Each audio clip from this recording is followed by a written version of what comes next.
Hi dears, welcome to my channel. ഇന്ന് ഞാൻ വന്നിട്ടുള്ളത് ഒരു കേക്കിൻ്റെ റെസിപ്പിയുമായിട്ടാണ്. റവ ഉപയോഗിച്ചാണ് ഈ കേക്ക് ഉണ്ടാക്കിയത്. വീഡിയോയിലേക്ക് കടക്കും മുമ്പ് എൻ്റെ ഈ ചാനൽ സബ്സ്ക്രൈബ് ചെയ്യാതെ കാണുന്ന കൂട്ടുകാരുണ്ടെങ്കിൽ ഒന്ന് സബ്സ്ക്രൈബ് ചെയ്യണേ.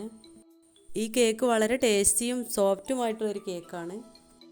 ഇതിലേക്ക് ഞാൻ മുട്ടയൊന്നും ചേർക്കാതെയാണ് ഉണ്ടാക്കുന്നത്. അപ്പോൾ ഇതെങ്ങനെ ഉണ്ടാക്കുന്നതെന്ന് നോക്കാം. അതിനായിട്ട് ഞാൻ എടുത്തിട്ടുള്ളത് 1.5 കപ്പ് റവയാണ്. ഇത് വറുത്ത റവയാണ്, വറുക്കാത്തതും എടുക്കാവുന്നതാണ്. ഇനി ഇതൊന്ന് മിക്സിയുടെ ജാറിലേക്കിട്ട് ഫൈനായിട്ടൊന്ന് പൊടിച്ചെടുക്കണം. പൊടിക്കുന്ന സമയത്ത് ഇതിലേക്ക് ഞാനൊരു ഏലക്കയും ഇടുന്നുണ്ട്. ഇതൊരു ഫ്ലേവറിന് വേണ്ടിയിട്ടാണ്. നിങ്ങളുടെ കയ്യിൽ വാനില എസൻസ് ഉണ്ടെങ്കിൽ ബാറ്റർ ഉണ്ടാക്കുന്ന സമയത്ത് അത് ഒഴിച്ചു കൊടുത്താൽ മതി. ഇപ്പോൾ ഈ ഏലക്കയും റവയും എല്ലാം കൂടി ഒന്ന് ഫൈനായിട്ടൊന്ന് പൊടിച്ചെടുത്തിട്ടുണ്ട്. ഇനി ഇതിലേക്ക് വേണ്ടത് റവ എടുത്ത അതേ കപ്പിൽ 1/4 കപ്പ് പഞ്ചസാരയാണ് ഞാൻ എടുത്തിട്ടുള്ളത്. അതും ഒന്ന് പൊടിച്ചെടുക്കണം. റവ പൊടിക്കാൻ വേണ്ടി ഞാൻ വലിയ ജാറായിരുന്നു എടുത്തിരുന്നത്. അപ്പോൾ അതിലേക്ക് തന്നെ ഈ പഞ്ചസാരയും ഇട്ടൊന്ന് പൊടിക്കാമെന്ന് കരുതി. നിങ്ങൾക്ക് വേണമെങ്കിൽ സെപ്പറേറ്റ് പൊടിച്ചെടുക്കാവുന്നതാണ്. ഇപ്പോൾ പഞ്ചസാര എല്ലാം നന്നായി പൊടിഞ്ഞ് കിട്ടിയിട്ടുണ്ട്. ഇനി ഇതിലേക്ക് വേണ്ടത് 1 ടീസ്പൂൺ കൊക്കോ പൗഡറാണ്. നിങ്ങളുടെ കയ്യിലുണ്ടെങ്കിൽ മാത്രം എടുത്താൽ മതി, ഇല്ലെങ്കിലും കുഴപ്പമില്ല. പിന്നെ ഇതിലേക്ക് ഒരു നുള്ള് ബേക്കിംഗ് സോഡയാണ് ഇട്ടിട്ടുള്ളത്. അതും ഇതിലേക്കൊന്ന് ഇട്ട് കൊടുത്ത് എല്ലാം കൂടി ഒന്ന് മിക്സ് ചെയ്തെടുക്കേണ്ടതാണ്. അപ്പോൾ ഇതെല്ലാം കൂടി ഒന്ന് കറക്കിയെടുത്തിട്ടുണ്ട്. ഇനി ഇതൊരു പാത്രത്തിലേക്ക് മാറ്റി കൊടുക്കണം.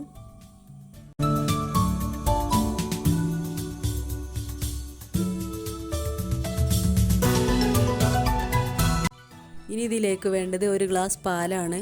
നേരത്തെ റവ എടുത്ത അതേ ഗ്ലാസ്സിൽ 1 ഗ്ലാസ് പാലാണ് ഞാൻ എടുത്തിട്ടുള്ളത്. പിന്നെ ഇതിലേക്ക് 2 ടീസ്പൂൺ തൈരും എടുക്കുന്നുണ്ട്. ഇനി ഇതിലേക്ക് ഒരു 4 ടീസ്പൂൺ വരെ സൺഫ്ലവർ ഓയിലും ഒഴിച്ച് കൊടുക്കുന്നുണ്ട്.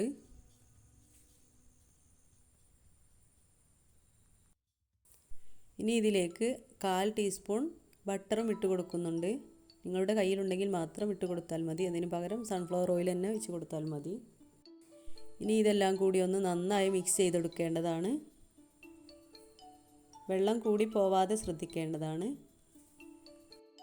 ഇപ്പോൾ നമ്മുടെ കേക്ക് ഉണ്ടാക്കാനായിട്ടുള്ള ബാറ്ററി ഇവിടെ തയ്യാറായി വന്നിട്ടുണ്ട്. ഇനി ഇതൊരു ബൗളിലേക്ക് മാറ്റി കൊടുക്കുന്നുണ്ട്. ഇത് ഓവണിലെല്ലാം വെച്ചാലും പൊട്ടിപ്പോവാത്ത ബൗളാണ്. നിങ്ങൾക്ക് വേണമെങ്കിൽ ഇതിന് പകരം സ്റ്റീൽ പാത്രമോ കേക്ക് ഉണ്ടാക്കുന്ന ഏത് പാത്രം എടുത്താലും മതി. കേക്ക് ഉണ്ടാക്കാനായി എടുക്കുന്ന പാത്രത്തിൽ കുറച്ച് എണ്ണ തടവി കൊടുക്കേണ്ടതാണ്. കേക്ക് പെട്ടെന്ന് വിട്ട് കിട്ടാൻ വേണ്ടിയിട്ടാണത്. ഇനി ഈ ബാറ്റർ ഒന്ന് പ്രീഹീറ്റ് ചെയ്തെടുക്കണം. അതിനായിട്ട് ഒരു പാത്രം, അടപ്പുള്ളൊരു പാത്രമാണ് ഞാൻ എടുത്തിട്ടുള്ളത്. ആവിയൊന്നും പുറത്തേക്ക് പോവാത്ത. ഇതിന് പകരം കുക്കറും എടുക്കാവുന്നതാണ്. കുക്കർ എടുക്കുമ്പോൾ അതിൻ്റെ വിസിൽ ഒഴിവാക്കിയിട്ട് വേണം എടുക്കാനായിട്ട്. പാത്രമെല്ലാം നന്നായി ചൂടായതിന് ശേഷം ബാറ്റർ അതിലേക്ക് ഇറക്കി വെക്കണം.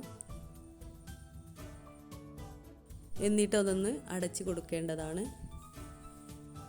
എന്നിട്ട് ലോ ഫ്ലെയിമിൽ വെച്ചിട്ട് വേണം ഇത് ചെയ്യാനായിട്ട്. 1/2 മണിക്കൂർ വരെ ഞാൻ ഇത് വെച്ചിട്ടുണ്ട്. ഇപ്പോൾ കേക്കെല്ലാം നന്നായി കുക്കായി വന്നിട്ടുണ്ട്. ഇതിൻ്റെ മുകൾ ഭാഗം ചെറുതായിട്ടൊന്ന് പൊട്ടിയിട്ടുണ്ട്. കാരണം ഞാൻ ഫ്ലെയിം ഓഫ് ചെയ്തതിന് ശേഷം തണുക്കാനായിട്ട് വെച്ചത് അതിൻ്റെ അടപ്പ് മാറ്റി കൊടുക്കാൻ മറന്നുപോയി. ഫ്ലെയിം ഓഫ് ചെയ്ത സമയത്ത് ഈ കേക്കിന് പൊട്ടലൊന്നുമില്ലായിരുന്നു. അപ്പോൾ നിങ്ങൾ ഈ കേക്ക് ഉണ്ടാക്കുമ്പോൾ പ്രത്യേകം ഈ കാര്യം ശ്രദ്ധിക്കേണ്ടതാണ്. ഈ കേക്കിൻ്റെ ഉള്ളെല്ലാം നന്നായി വന്നിട്ടുണ്ട്. നിങ്ങൾക്ക് കാണുമ്പോൾ തന്നെ മനസ്സിലാവുന്നുണ്ടല്ലോ, നല്ല ടേസ്റ്റാണ് ഈ കേക്ക് കഴിക്കാനായിട്ട്. അപ്പോൾ നിങ്ങൾ തീർച്ചയായും ഉണ്ടാക്കി നോക്കണം. നിങ്ങൾക്ക് ഇഷ്ടപ്പെട്ടാൽ ലൈക്ക് ചെയ്യുക, ഷെയർ ചെയ്യുക, സബ്സ്ക്രൈബ് ചെയ്യുക. സബ്സ്ക്രൈബ് ചെയ്തിട്ട് കൂടെയുള്ള ബെല്ലൈക്കൺ കൂടി ഒന്ന് ക്ലിക്ക് ചെയ്താൽ ഞാൻ അയക്കുന്ന എല്ലാ വീഡിയോകളും നിങ്ങൾക്ക് നോട്ടിഫിക്കേഷനായി ലഭിക്കുന്നതാണ്. അപ്പോൾ അടുത്ത നല്ലൊരു വീഡിയോയുമായി ഇൻഷാ അല്ലാഹ് വീണ്ടും കാണാം. ബൈ.